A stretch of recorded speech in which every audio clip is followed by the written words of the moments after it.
Hello everyone, তো এটা আমার ফার্স্ট ব্লগ। তো সবাই তো অলরেডি ব্লগ টক করা শুরুই করে দিয়েছে, তো আমিও ভাবছি এবার তারা শুরু করা যায়। আমি বাড়ি বসে ল্যাথকে কী করবো।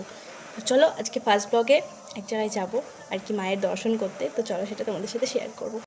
ফাইনালি বেরিয়ে গেছি, অনেকটা রাত হয়ে গেছে। তো আবার গিয়ে ঠাকুর দেখাচ্ছি তোমাদের।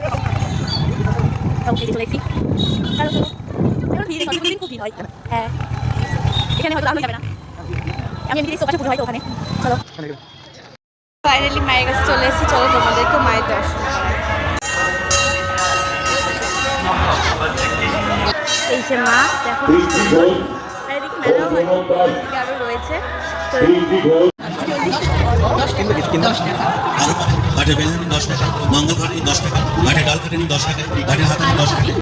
আমার ভয় শোনা যাচ্ছে না কি, বাট মেলা এখনো 8 সপ্তাহ থাকবে। তো যারা যারা এখন আসেনি তারা তাদের ঝটপট করে চলে এসে মায়ের কাছে।